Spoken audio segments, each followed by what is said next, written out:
大家好，呢度係一個網上預約回鄉證嘅教學視頻。呢個嘅視頻呢，就係教大家點預約㗎。首先第一件事呢，佢個網上呢，就已經講咗呢，請輸入正確的號碼㗎啦。號碼喺右上角嘅，就輸入英文字母同10位數字。號碼喺卡底部嘅呢，就輸入英文字母同埋8位數字，再加換證次數嘅2位數字。第二，出生日期你要按年月日去順序去輸入㗎。如果譬如好似1、2、3、4、5、6、7、8、9月咁樣呢，你就加個0字。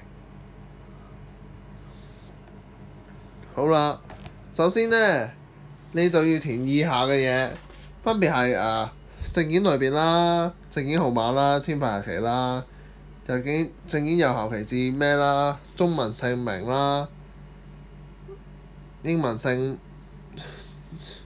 請人性別啦、出生日期啦，仲有親戚人出生地方啦。跟住中國國籍獲得咩啊咁樣。好，職業呢，就都係自己填㗎。你基本上呢，就所有嘢都要填㗎。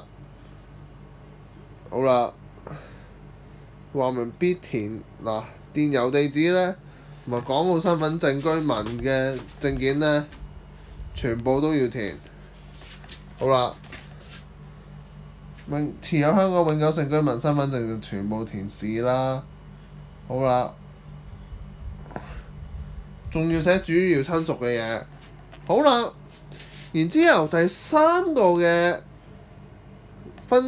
選擇分社，你可以揀上環啊、葵興啊、九龍灣之類嘅。